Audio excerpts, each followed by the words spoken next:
తెలంగాణ రాష్ట్ర అవతరణ దినోత్సవం సందర్భంగా రాజ్భవన్లో గవర్నర్ జిష్ణుదేవ్ వర్మ తేనెటి విందు ఏర్పాటు చేశారు. ఈ విందుకు సీఎం రేవంత్ రెడ్డి, మంత్రులు, అధికారులు హాజరయ్యారు. వీరితో పాటుగా తాజాగా మిస్ వరల్డ్గా ఎంపికైన థాయిలాండ్ సుందరి ఓపల్ సుచాత, మొదటి రన్నరప్ హాసిట్ డెరెజే, రెండో రన్నరప్ మాయా క్లైడా, మూడో రన్నరప్ ఆరేలి బోచిం గవర్నర్ తేనెటి విందులో పాల్గొన్నారు. రాజ్భవన్ను సందర్శించి గవర్నర్ను కలిశారు. అనంతరం తెలంగాణలో వారి పర్యటనలో సర్కారు ఏర్పాటు చేస్తున్న ఆతిథ్యాన్ని కొనియాడారు.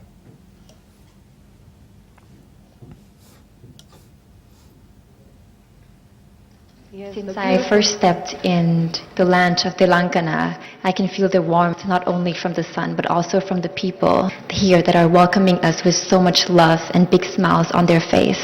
And every time people ask me what I feel spending almost a month in Telangana, I always tell them I feel so alive.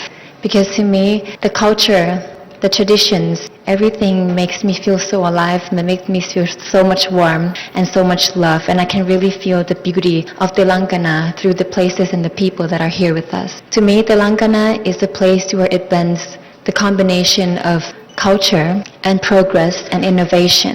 It is a place where there is beauty in everything, whether it's the people, it's the places, or the food. And it's also a place where world-class medical and innovation and technology really transform the lives of the people here, especially in healthcare and well-being, which is really close to my heart. So I would really love to express my deepest gratitude to everyone here in Telangana for welcoming us with such warmth and allowing us to have one of the best months we could ever have in our lives. And I will promise to always keep this memory I've made and shared with my girls here in Telangana forever in my heart. And for me, Telangana is the place where the world needs to experience firsthand. Therefore, I would like to invite everyone to visit Telangana to see the beauty and the charm of it. Jai Telangana. తెలంగాణలో ఆవిర్భావ దినోత్సవ వేడుకలు మిన్నంటాయి. వివిధ జిల్లాల్లో మంత్రులు జెండావిష్కరణ చేశారు. తెలంగాణ పోరాట యోధులను స్మరించుకున్నారు. ఎందరో అమరుల త్యాగఫలమే తెలంగాణ అన్నారు. వక్తులు ప్రజాపాలన దిశగా అడుగులు వేస్తున్నట్లుగా తెలిపారు.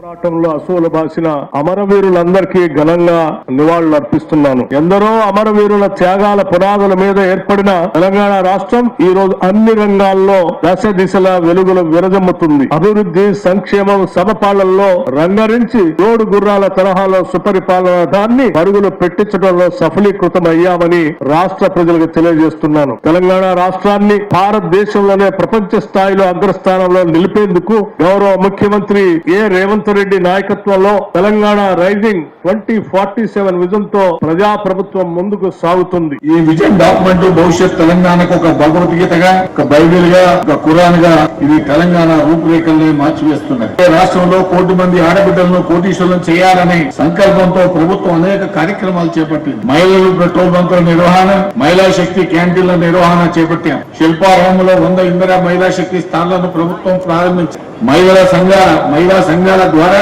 600 బస్సులు కొనుగోలు చేయించి ఆర్టీసీకి అద్దెకి ఇవ్వాలని నిర్ణయించాం. ఇందులో 150 బస్సులు ఇప్పటికే అందజేయడం జరిగింది. మహాలక్ష్మి పథకం ద్వారా మన జిల్లాలో ఇప్పటి వరకు ఆర్టీసీ బస్సుల్లో 1,31,00,000 మంది మహిళా ప్రయాణికులు 65,92,00,000 రూపాయలతో ఉచిత ప్రయాణం కల్పించలేదు. 80 లక్షల నిధులతో 32 గుంటల స్థలంలో 7 ప్లాట్ఫామ్లతో టీజీఆర్టీసీ మోడల్ బస్ స్టాండ్ నిర్మించుటకు మే మాసంలో శంకుస్థాపన చేయడం జరిగింది. ఏటూరు ఆధారంలో 6,28,00,000తో కొత్త బస్ డిపో ఏర్పాటుకు చర్యలు తీసుకోవడం జరుగుతున్నది. బుచ్చంపేట, అడంగల్లాపూర్, గట్టమ్మ, జగ్గనపేట, నార్లాపూర్, లింగాల, రొయ్యూరు గ్రామాలలో సబ్ స్టేషన్లు ఏర్పాటు చేయడానికి భూసేకరణ జరిగింది. వీటి నిర్మాణంలో 21,29,00,000 నిధులు కేటాయించడం జరిగింది. తెలంగాణ రైజింగ్ 2047 కీలక అంశాలు. తెలంగాణ రైజింగ్ 2047 విజన్ లో 4 కీలక అంశాలు ఉన్నాయి. పేదల సంక్షేమం, సమగ్ర పాలసీల రూపకల్పన, ప్రపంచ స్థాయి ఇన్ఫ్రా డెవలప్మెంట్, పారదర్శక పరిపాలన లక్ష్యాలకు ప్రాధాన్యమిస్తారు. ఈ లక్ష్యాల సాధనకు ప్రభుత్వం ఇప్పటికే పలు చర్యలు చేపట్టింది. తెలంగాణ సమగ్ర అభివృద్ధికి ఇప్పటికే welfare and social justice policy, green energy policy, infra and industrial policy, tourism పాలసీని ప్రభుత్వం సిద్ధం చేసింది. రైతుల రుణమాఫీ, దేశ వ్యవసాయ చరిత్రలో నిలిచిపోయేలా అధికారంలోకి వచ్చిన కేవలం 8 నెలల కాలంలో 25,35,964 మంది రైతులను రుణవిముక్తులను చేయడం జరిగింది. 20,617 కోట్ల రూపాయల రుణమాఫీ చేశాం. రైతుకు పెట్టుబడి సాయం పెంచి రైతు భరోసా పథకం కింద 12,000 రూపాయల ఆర్థిక సాయం అందిస్తా ఉన్నాం. పారదర్శకంగా కులగణన నిర్వహించి బీసీలకు 42% రిజర్వేషన్లు ఇవ్వాలని ప్రభుత్వం నిర్ణయించడం జరిగింది. మొదటి ఏడాదిలోనే 60,000 ప్రభుత్వ ఉద్యోగాలను భర్తీ చేసింది.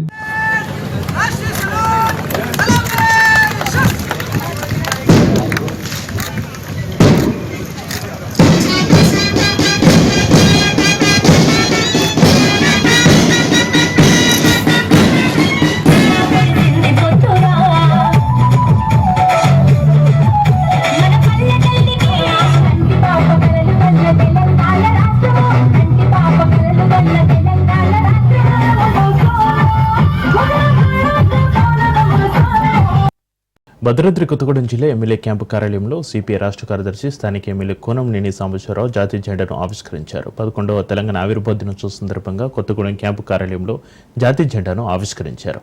అనంతరం ఎమ్మెల్యే కోనంనేని మాట్లాడుతూ తెలంగాణ రాష్ట్రాన్ని సాధించుకుని 11 సంవత్సరాలు పూర్తయిందని, ఆ రోజులో 45 రోజులు సకల జిల్లా సమ్మెలో హమాలీలు, భవన నిర్మాణ కూలీలు, ఆటో డ్రైవర్లు అందరూ కలిసి పాల్గొని ప్రత్యేక రాష్ట్రాన్ని సాధించుకున్నామని చెప్పారు. తెలంగాణ ఆవిర్భావ దినోత్సవాలు జరుపుకోవడం చాలా సంతోషంగా ఉందన్నారు. ఈ కార్యక్రమంలో సిపిఐ జిల్లా కార్యదర్శి SK Sabir Pasha, AITUC CPI నాయకులు పాల్గొన్నారు. జరిగి 11వ సంవత్సరం ఇది 11వ వార్షికోత్సవాన్ని జరుపుకుంటాము. తెలంగాణ కోసం ఉన్నారు మన సింగరేణి, ఆర్టీసీ అప్పుడు అన్ని యూనియన్లు మనవే. అలాగే మనకు సంబంధించినటువంటి హమాలీలు, అలాగే భవన నిర్మాణ కార్మికులు, అంగన్వాడీ, అధ్వాన భోగులు, ప్రతి కార్మిక వర్గం మనకు సంబంధించిన వాళ్ళందరూ కూడా అధ్యక్షన 40 రోజులు, ఆ విధంగా 40-45 రోజులు సకల సభ్యులు దేశభక్త్యాలు కోల్పోయి పాల్గొంటున్నారు. ఆ విధంగా జరిగినటువంటి ఆ ఉద్యమం చివరికి కమ్యూనిస్ట్ పార్టీ మొట్టమొదటి పార్టీగా తెలంగాణ ఇవ్వటం వల్ల మనకు అభ్యంతరం లేదు. 2 రాష్ట్రాలు విడిపోతే 2 అభివృద్ధి ఉంటాయని చెప్పి మనం వ్యాఖ్య పెట్టాం. తెలంగాణ ఆవిర్భావ దినోత్సవ శుభాకాంక్షలు మీ అందరికీ తెలియజేస్తూ నమస్కారం. తెలంగాణ జాగృతి కార్యాలయంలో రాష్ట్ర అవతరణ దినోత్సవ వేడుకలు ఘనంగా జరిగాయి. ఎమ్మెల్సీ కవిత జాతీయ జెండాను ఎగురవేశారు. ఈ సందర్భంగా జాగృతి నేతలు, కార్యకర్తలు పెద్ద ఎత్తున హాజరయ్యారు. జనసేన పార్టీకి జన్మనిచ్చిన నేల, నాకు పునర్జన్మను ఇచ్చిన నేల, నాలో ఉద్యమ స్ఫూర్తిని నింపిన నేల, నా తెలంగాణ కోటి రత్నాల వీణ అంటూ దాశరథి కృష్ణమాచార్య కీర్తించిన నేల నా తెలంగాణ అని తన భావాన్ని వ్యక్తపరిచారు AP deputy CM Pawan Kalyan. 3.5 కోట్ల ప్రజల ఆశలు, ఆకాంక్షలకు, దశాబ్దాల పోరాటాలకు ప్రతిరూపంగా విద్యార్థుల బలిదానాలతో తెలంగాణ రాష్ట్రం ఏర్పడిందన్నారు పవన్ కళ్యాణ్. రాష్ట్రం ఏర్పడి 11 సంవత్సరాలు పూర్తి చేసుకుని 12వ వసంతంలోకి అడుగు పెడుతున్న సందర్భంగా అన్ని రంగాలలో సంక్షేమ అభివృద్ధి పథంలో దూసుకెళ్లాలన్నారు. ప్రజల ఆంక్షలు, ఆకాంక్షలు నెరవేరాలంటూ ప్రజలందరికీ తెలంగాణ ఆవిర్భావ దినోత్సవ శుభాకాంక్షలు తెలియజేశారు పవన్ కళ్యాణ్. తెలంగాణ ఆవిర్భావ దినోత్సవాన్ని పురస్కరించుకుని జపాన్ కిటాక్యూషు నగర ప్రతినిధులతో ముఖ్యమంత్రి రేవంత్ రెడ్డి సమావేశమయ్యారు. ఈ సందర్భంగా ఆయన రాష్ట్ర భవిష్యత్తు కోసం కొత్త అంతర్జాతీయ భాగస్వామ్యాలు ఎలా నిర్మించబడుతున్నాయో వివరించారు. తెలంగాణ ఆవిర్భావ దినోత్సవం నాడు రాష్ట్ర పురోగతిని వేగవంతం చేయడం కోసం కొత్త ప్రపంచ భాగస్వాములను ఏర్పాటు చేయడమే మా లక్ష్యమని సీఎం అన్నారు. రాష్ట్ర భవిష్యత్తు కోసం కొత్త ప్రపంచ భాగస్వాములను ఏర్పరచుకోవడం ద్వారా రాష్ట్ర పురోగతిని ముందుకు తీసుకెళ్తున్నామన్నారు. ఏప్రిల్లో తాను జపాన్ను సందర్శించినప్పుడు అక్కడి అభివృద్ధిని, తమ పనిని చూస్తానన్నారు రేవంత్. వారు ఇచ్చిన ప్రేరణతో తెలంగాణ ప్రభుత్వం హైదరాబాద్లో అలాంటి నమూనాను అభివృద్ధి చేయడం కోసం అనేక జపానీస్ కంపెనీలతో అవగాహన ఒప్పందాలపై సంతకం చేశామన్నారు. రెవెన్యూ వ్యవస్థను ప్రక్షాళన చేసి భూ పరిపాలనను ప్రజల వద్దకే తీసుకెళ్తున్నామని మంత్రి పొంగులేటి అన్నారు. రెవెన్యూ సదస్సులపై అధికారులతో మంత్రి సమీక్షించారు. ప్రజలు కోరినట్లుగా రాష్ట్రంలో భూ సమస్యలకు శాశ్వత పరిష్కారం చూపేలా ఏప్రిల్ 14వ తేదీన సీఎం రేవంత్ రెడ్డి చేతుల మీదుగా ప్రతిష్టాత్మకమైన భూభారతి చట్టాన్ని అమలులోకి తీసుకొచ్చామన్నారు. అన్ని రెవెన్యూ గ్రామాలకు తహసీల్దార్లతో కూడిన బృందం వెళ్తుందని మంత్రి స్పష్టం చేశారు. ప్రజల వద్దకే రెవెన్యూ అనే నినాదంతో భూ సమస్యలపై దరఖాస్తులు స్వీకరించి పరిష్కరిస్తుంది అన్నారు. దుబ్బాక ఎమ్మెల్యే కొత్త ప్రభాకర్ సంచలన వ్యాఖ్యలు చేశారు. సీఎం రేవంత్ రెడ్డికి పాలన చేతకాకపోతే మా సలహాలు, సూచనలు తీసుకోవాలని సూచించారు. లేదంటే సీఎంను మార్చి కొత్త సీఎంను తెచ్చుకోవాలని ఘాటుగా వ్యాఖ్యలు చేశారు. అధికారంలోకి వచ్చి 18 నెలలు గడుస్తున్నా కూడా ఏ ఒక్క హామీ అమలు చేయలేదని మండిపడ్డారు.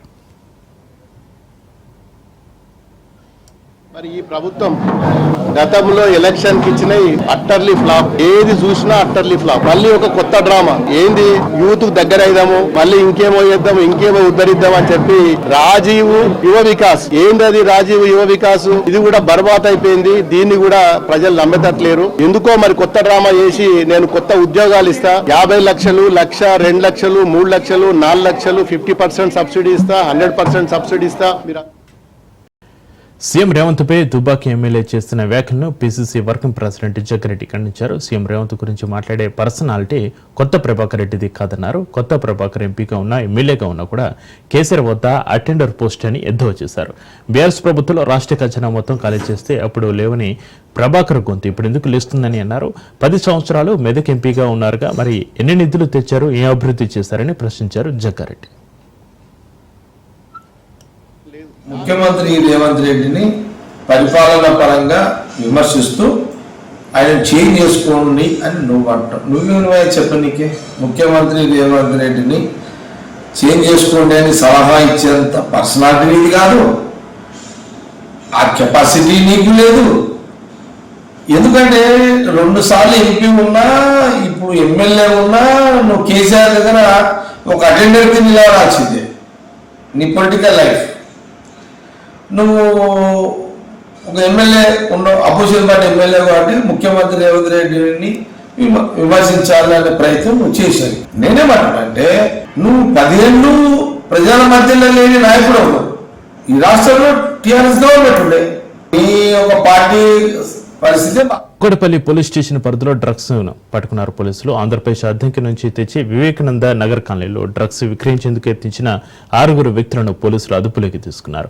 పక్కా సమాచారంతో ఎస్ఓటీ పోలీసులు దాడులు చేసి 5 డ్రగ్ పెడ్లర్లను అరెస్ట్ చేశారు. నిందితుల నుంచి 800 గ్రాముల ఎపిడ్రైన్, హెరాయిన్, 5 మొబైల్ ఫోన్లు, 50,000 రూపాయల నగదును కూడా స్వాధీనం చేసుకున్నారు పోలీసులు. ముఠాలో తిరుపతికి చెందిన ఒక కానిస్టేబుల్ కూడా ఉన్నట్లుగా తెలుస్తుంది. అయితే కానిస్టేబుల్ ప్రస్తుతం పరారులో ఉన్నాడు. కర్నూలు జిల్లాలో 80,000 లంచం తీసుకుంటూ ఏసీబీ అధికారులకు పట్టుబడ్డాడు హెడ్ కానిస్టేబుల్. ఓ కేసు విషయంలో హెడ్ కానిస్టేబుల్ ను ఆశ్రయించిన బాధితుని లంచం అడిగాడు హెడ్ కానిస్టేబుల్ రవి. దీంతో బాధితుడు ఏసీబీని ఆశ్రయించారు. రంగంలోకి దిగిన ఏసీబీ అధికారులు లంచం తీసుకుంటూ ఉండగా అదుపులోకి తీసుకున్నారు. సీఐ చెప్తేనే తాను అడిగినట్లుగా ఒప్పుకున్నాడు హెడ్ కానిస్టేబుల్ రవి. నిర్ధారణ తర్వాత సీఎం మధుసూదన్ హెడ్ కానిస్టేబుల్ రవిని అదుపులోకి తీసుకున్నారు అధికారులు. అమరావతి రాజధాని నిర్మాణానికి మరో 40,000 ఎకరాలు అవసరం ఉందని మంత్రి నారాయణ తెలిపారు. భవిష్యత్తు అవసరాలను దృష్టిలో పెట్టుకుని అథారిటీ సమావేశంలో చర్చించామన్నారు. రైతుల అంగీకారాన్ని తీసుకుని ల్యాండ్ పూలింగ్ జరుగుతుందని తెలిపారు. ఇంటర్నేషనల్ ఎయిర్పోర్ట్ నిర్మాణం కోసం 5,000 ఎకరాలు నిర్మించాలని నిర్ణయం తీసుకున్నామన్నారు. 2,500 ఎకరాల్లో స్మార్ట్ ఇండస్ట్రీస్ వస్తాయన్నారు.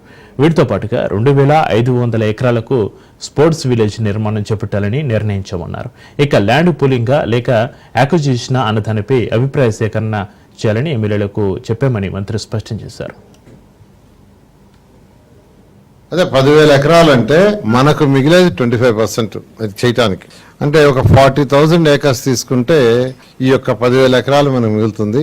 అయితే వాళ్ళు ఇన్ఫ్రాస్ట్రక్చర్ చేయడానికి చేయాలి కదా, డెవలప్ చేయాలి కదా, దానికి మరి కొంత కావాల్సి వస్తుంది.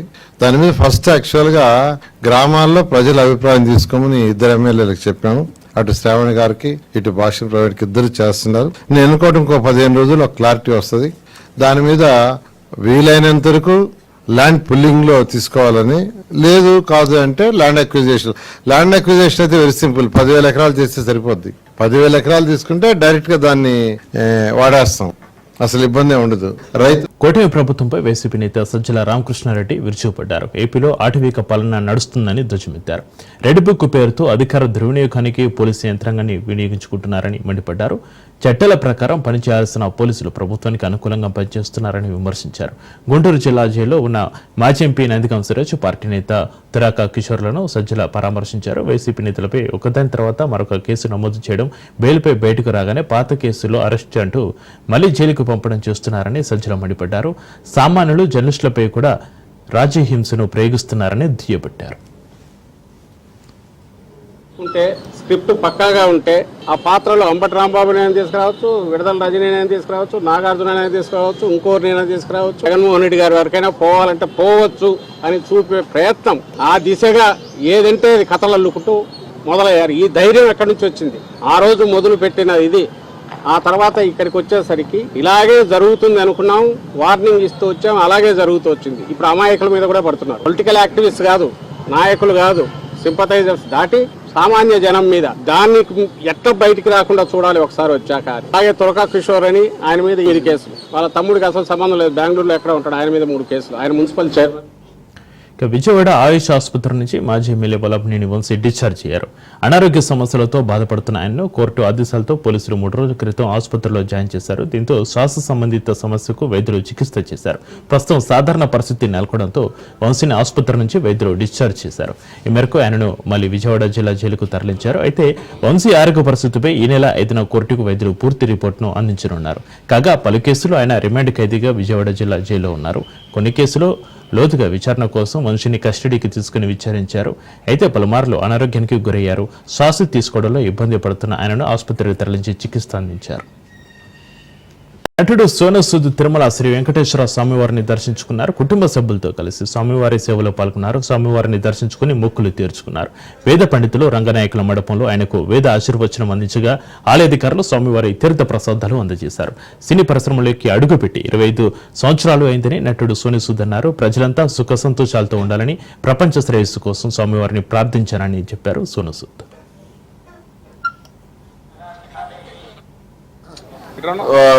I remember कि जब पहली दफ़ा मैं आया था, so I come for my very first film, Kallalagar, 25 years ago, and now today coming back with family, यहाँ पे दर्शन के लिए बड़ा अच्छा लग रहा है. I think I just want to pray for everyone that everyone should be happy, they should prosper और सबको खुशियाँ दे भगवान और हमें हमेशा ऐसी ताकत करता रहे कि गोविंदा के आशीर्वाद से हम लोग भी लोगों की मदद करते रहें.